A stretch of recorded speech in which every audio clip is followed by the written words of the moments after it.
Bismillahirrahmanirrahim. Assalamualaikum warahmatullahi wabarakatuh. Innal hamdalillah nahmaduhu wa nasta'inuhu wa nastaghfiruh wa na'udzu billahi min syururi anfusina wa min sayyiati a'malina. Man yahdihillahu fala mudhillalah wa man yudlil fala hadiyalah. Asyhadu an la ilaha illallah wahdahu la syarikalah wa asyhadu anna muhammadan abduhu wa rasuluh la nabiyya ba'da. Rabbi shrah li sadri wa yassir li amri wahlul 'uqdatam min lisani yafqahu qawli. Wa sallallahu ala sayyidina Muhammad wa ala alihi wa sahbihi wasallam. Baik, bagaimana kabar anak-anakku? Ya, semoga kalian semua tetap sehat-sehat saja. Semoga di bulan Ramadan ini anak-anakku tetap semangat untuk menjalankan ibadah ya. Kita cari pahala bersama-sama ya. Di bulan Ramadan ini kita diberikan kesempatan untuk berlomba-lomba dalam beramal. Kenapa? Karena pahalanya ditingkatkan. Begitu juga ketika kalian mendengarkan kisah dari Ustadz Rizky, ketika kalian menggunakan indera kalian ya, tangan kalian, pikiran kalian, tubuh kalian untuk mencari ilmu, ketika kalian gunakan semuanya itu, tubuh kalian untuk mengharap ridha Allah Subhanahu wa taala, insya Allah itu menjadi amal baik buat kalian ya. Baik, fokus. Sekarang Ustadz ingin sebelum kita bersama-sama mendengarkan kisah dari Ustadz Rizky, yuk duduknya diperbaiki dulu, duduk bersila, badan tegak ya, supaya punggung kita tetap sehat ya. Setelah itu bersila, tangan ditaruh di atas paha, duduk yang tegak, yang rapi, dengarkan, lisannya dikunci ya. Ustadz hitung 3 hitungan.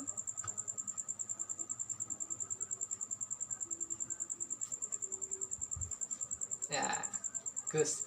Baik. Sebelum kita mulai, kita bersihkan hati kita. Adab terhadap diri sendiri sebelum belajar adalah dengan membersihkan hati dengan cara istighfar 3 kali. Istighfar 3 kali, astaghfirullah wa atubu ilaih, astaghfirullah wa atubu ilaih, astaghfirullah wa atubu ilaih. Setelah itu kita berikan sholawat kepada baginda kita, kepada Nabi kita yaitu Nabi Muhammad ya. Yuk bareng-bareng sholawat Nabi. Allahumma sholli ala Muhammad wa ala ali Muhammad kama shollaita ala Ibrahim wa ala ali Ibrahim innaka hamidum majid wa barik ala Muhammad wa ala ali Muhammad kama barakta ala Ibrahim wa ala ali Ibrahim innaka hamidum majid. Alhamdulillah. Pada kesempatan kali ini kita akan melanjutkan ya kisah selanjutnya. Hari ini pada kesempatan kali ini kita sudah masuk ke kisah 38 ya, dari serial kisah, yaitu kisah nubuat dari Nabi Muhammad Sallallahu Alaihi Wasallam.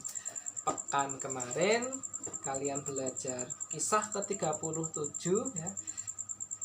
Kali ini kalian belajar kisah ke-38 ya. Kisah ke-38 ini tentang tempayan yang berisi emas. Tempayan itu semacam wadah ini, semacam wadah, sebuah hasil kerajinan karya manusia berupa wadah yang di dalamnya ada emas. Nah, bagaimana kisahnya ya? Bagaimana kisah dari tempayan yang berisi emas ini? Ya, sama-sama dengarkan kisahnya. Kisah ini dimulai jadi gini, Ustadz mulai dulu ya. Jadi kisah ini dibukukan dalam kitab oleh Imam Al-Bukhari ya, dan Imam Muslim. Nah, beliau meriwayatkan sebuah hadis. Hadis ini tentu ya hadis disampaikan oleh Nabi Muhammad SAW. Baik, jadi Nabi Muhammad SAW itu bersabda ya, menceritakan kisah ini.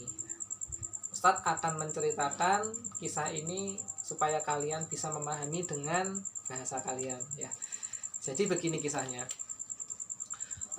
Dulu ini Nabi Muhammad yang menceritakan. Dulu berarti sebelum zamannya Nabi Muhammad. Dulu pernah ada 2 orang laki-laki. Yang satu adalah penjual, yang satu adalah pembeli. Jadi ini kisah tentang transaksi jual beli. Fokus. Ini ya, sekarang gini. Ini yang ini pembeli, yang ini satu lagi, yang ini penjual, yang ini pembeli. Si penjual ini sedang menjual tanah. Begitu juga si pembeli ingin membeli tanah. Maka pada suatu hari si pembeli ini ingin mencari tanah yang bisa dibeli. Kira-kira di mana ya tanah yang bisa dibeli ya, kan? Di mana ya tanah yang bisa dibeli ya? Orang ini mencari-cari. Terus datanglah atau bertemu dengan seorang penjual tanah begitu. Maka ketika ada transaksi jual beli harus ada yang namanya perjanjian, harus ada yang namanya akad. Akad itu perjanjian. Maka perjanjiannya adalah si penjual tanah ini menjual tanahnya, yang ini adalah membeli tanah dengan harga yang telah disepakati. Maka ya sudah, akhirnya tanah ini dibeli oleh orang ini begitu. Nah, setelah tanah ini dibeli oleh orang ini, maka kan namanya juga tanah kan pasti dipakai ya untuk bercocok tanam atau untuk kegiatan yang lain kan bermacam-macam.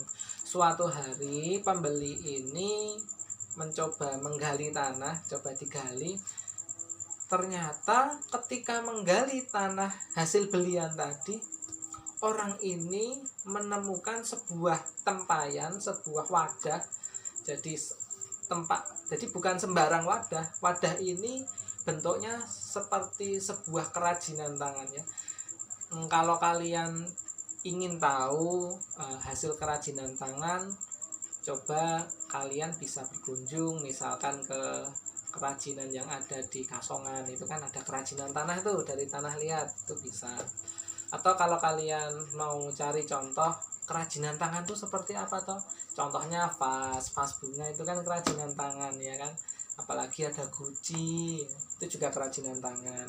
Sebenarnya orang-orang zaman dulu itu suka membuat barang-barang kerajinan tangan yang dibuat dengan tangan. Kalau hari ini sudah banyak yang dibuat dengan mesin. Misalkan ember ya. Ember sudah dibuat dengan mesin karena terbuat dari plastik ya kan. Apalagi panci misalkan. Panci sudah dibuat dengan dengan bantuan mesin. Tapi kalau guci, apalagi misalkan ini namanya untuk kalau kita membuat sambal ya, itu ulek itu kalau bahasa Jawa namanya. Coba kalian cari bahasa Indonesianya apa itu. Itu kalau mau ngulek itu kan juga kerajinan tangan juga, masih tradisional. Nah, orang ini orang ini menemukan tempayan, sebuah tempat kerajinan tangan. Terus diambil tempayan itu. Ketika dibuka tempayan itu, ternyata isinya adalah emas. Kaget itu. Emas, bayangkan. Kalian tahu anak-anakku, kalau kalian punya misalkan kakak kalian yang sudah dewasa atau orang tua kalian punya cincin emas kecil cuma sejari, itu harganya mahal. Itu sudah termasuk harta yang mahal. Itu 1 gram bisa 600.000, bisa 700.000, mahal sekali padahal cuma kecil ya. Apalagi emasnya sebesar jari kelingking, mahal sekali. Apalagi sebesar jari telunjuk, lebih mahal lagi. Apalagi emasnya sebesar jempol, mahal sekali. Sudah berat ini. Nah, ini emasnya itu sangat banyak. Bayangkan, misalkan aja sekecil ini, ini banyak sekali nih hartanya. Maka orang ini karena tadi membeli tanahnya ke orang yang ini ya kan, maka pembeli ini saking jujurnya, karena dia merasa barang temuan ini bukan miliknya, maka tempayan yang berisi emas tadi dikembalikan kepada penjual. Pembeli ini menemui penjual tadi, dicari penjualnya, dia mencari, akhirnya ketemu. Ditanya oleh penjual, oleh pembelinya ditanya, Bapak, saya kemarin beli tanah Bapak. Ketika saya mau mencangkul tanah, saya menemukan tempayan besar sekali Pak. Saya kembalikan untuk Bapak karena ini bukan harta saya cuma beli tanahnya saja. Ini saya kembalikan. Dikembalikan tempayan berisi emasnya. Tapi penjual tanahnya justru mengatakan seperti ini. Apa? Saya kan jual tanah. Ya berarti tanah dan seisinya buat kamu. Nih saya kembalikan. Ini milikmu. Ini kan ada di dalam tanahmu, ambil saja. Begitu. Jadi tempayan berisi emas ini justru malah dilempar-lempar. Yang pembeli tidak mau, yang penjual tidak mau. Lihat akhlak baik mereka, lihat akhlak mulia mereka. Ini pelajaran yang mahal buat kita. Hari ini jangankan emasnya diberikan pada orang lain, bisa jadi hari ini malah justru rebutan. Dan ini akhlak yang nggak baik. Jangan rebutan, kan bukan harta kita. Ini kan emas ini kan harta temuan ya, harta luqatah kan harta temuan ya.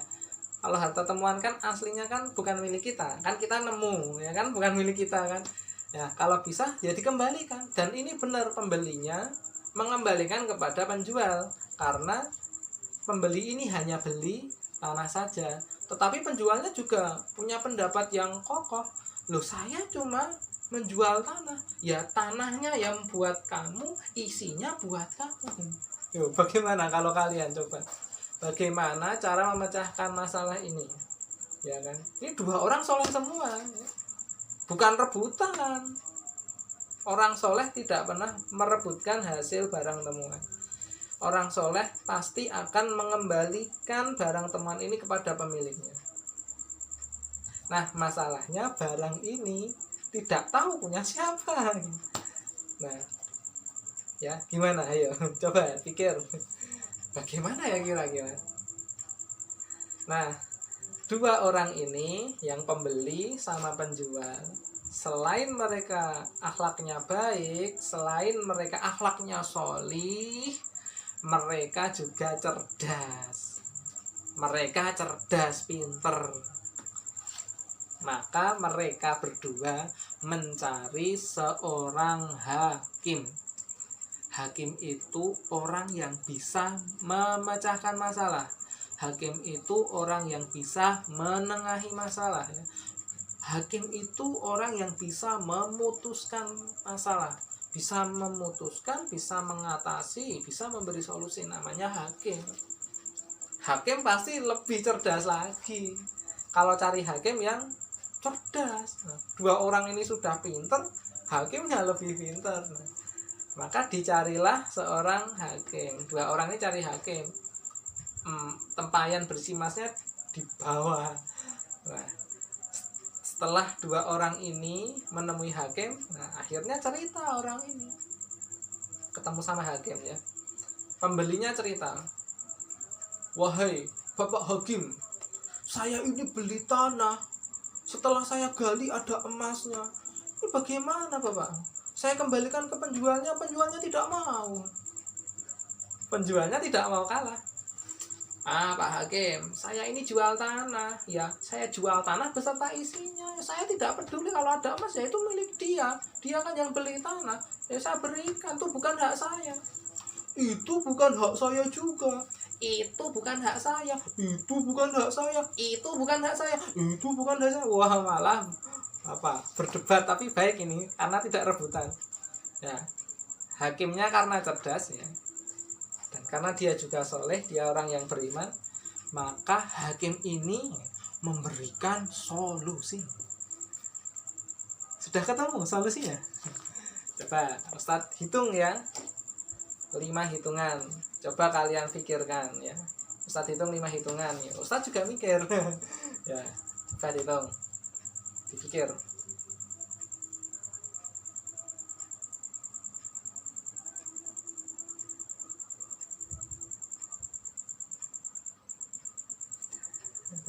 Ya, waktu habis. Nah, hakim ini mengatakan begini. Hakim ini bertanya, "Wahai pembeli, kamu punya anak?" "Punya." "Wahai penjual, kamu punya anak?" "Punya." Tuh, punya anak semua ternyata. "Hei pembeli, anakmu laki-laki atau perempuan?" "Laki-laki." "Hei penjual, anakmu laki-laki atau perempuan?" "Perempuan." Ternyata yang pembeli punya anak laki-laki, yang penjual punya anak perempuan. Nah, sudah bisa menebak kira-kira solusinya apa? Coba pikir. Start hitung ya, sedikit aja, 5 hitungan aja.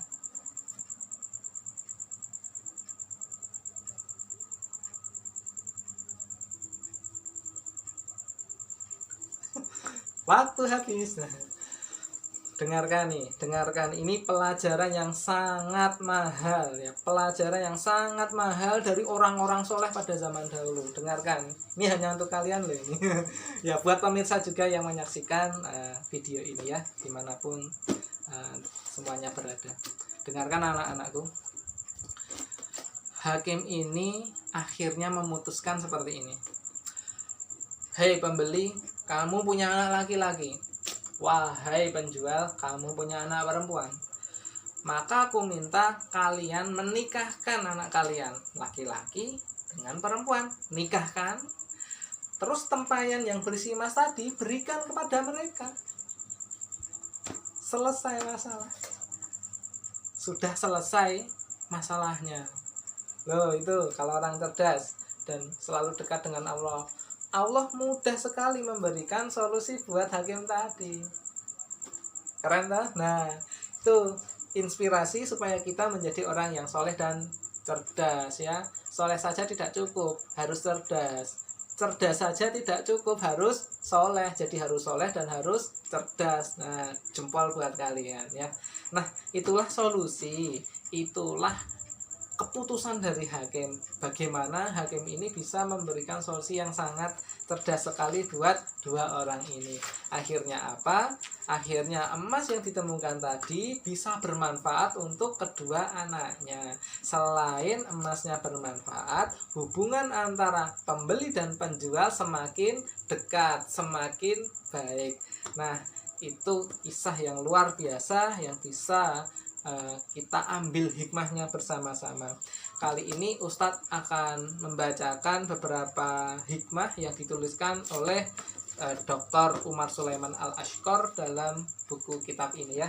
Yang pertama, hikmah dari kisah ini adalah jual beli atau berdagang atau berbisnis ya, sudah ada sejak zaman dahulu. Yang pertama. Yang kedua adalah keberadaan orang-orang soleh dan bertakwa yang berusaha mendapatkan harta yang halal dan menjauhi harta yang haram. Bayangkan pembeli dan penjual tadi benar-benar ingin harta yang dia dapat itu harta yang halal. Dia tidak mau memperebutkan harta yang tidak jelas ya kan. Kan itu belum jelas miliknya siapa. Barulah setelah hakim memutuskan itu masalah baru jelas ya. Jadi itu yang kedua. Nah, yang ketiga adalah kalau kita punya masalah ya kita bawa kepada seseorang yang ahli. Dalam cerita ini yang ahli adalah seorang hakim. Nah, sekarang dipraktekkan ke dalam kehidupan kalian. Kalau kalian di rumah punya masalah, ceritanya ke siapa? Kalian sampaikan ke siapa? Kepada orang tua ya, itu pesannya. Kalau kalian punya masalah, cerita kepada orang tua. "Bunda, aku lapar," ya sampaikan ke orang tua. "Bunda, pensilku patah," ya sampaikan ke orang tua. Apalagi misalkan Ayah bunda ajari aku ya, ajari aku menanam pohon ya, sampaikan ke orang tua. Jadi kalau kita punya masalah segera dibawa kepada orang tua ya, buat kalian seperti itu. Nah, yang keempat adalah hikmah dari kisah ini, barang-barang kerajinan sudah ada sejak zaman dahulu. Kan tempayan kan barang kerajinan itu sudah ada sejak zaman dahulu, sejak zaman sebelum Nabi Muhammad sudah ada. Padahal Nabi Muhammad itu beliau lahir ya kurang lebih 1400 tahun yang lalu kalau dihitung dari hari ini. Nah, itu mungkin yang bisa Ustadz ceritakan buat kalian pada kesempatan hari ini. Semoga kita semua bisa mendapatkan hikmah dari kisah ini ya. Untuk anak-anakku, semoga Allah memberkahi kalian ya. Semoga ketika kalian belajar dengan baik, ilmu kalian bisa barokah. Dan untuk siapa saja yang menyaksikan video ini, semoga bisa memberikan manfaat. Kalau saya ada salah, mohon dimaafkan guys. Semoga kita bisa saling menguatkan dalam dakwah ya, khususnya buat anak-anak ya. Salam Ustadz ya buat kedua orang tua kalian. Semoga kita dalam kondisi hari ini bisa bersabar dengan takdir yang sudah Allah berikan kepada kita. Patuhi himbauan yang disampaikan ya oleh pemerintah. Kalau kita dihimbau untuk di rumah ya, kita di rumah ya. Jangan bermain-main bersama kerumunan ya. Kalau mau keluar rumah ya izin dulu pada orang tua ya. Kalau mau main izin dulu sehingga orang tua kalian tidak mencari ya. Baik, itu kisah yang bisa kita pelajari pada kesempatan kali ini. Kita tutup dulu ya. Kita bersihkan lagi hati kita. Kita tutup dengan istighfar 3 kali. Astaghfirullah wa atubu ilaih. Astaghfirullah wa atubu ilaih. Astaghfirullah wa atubu ilaih. Kita sempurnakan dengan doa kafaratul majelis. Subhanakallahumma wa bihamdika asyhadu alla ilaha illa anta astaghfiruka wa atubu ilaih. Ustaz tutup, Ustaz akhiri. Sampai ketemu di lain kesempatan. Assalamualaikum warahmatullahi wabarakatuh.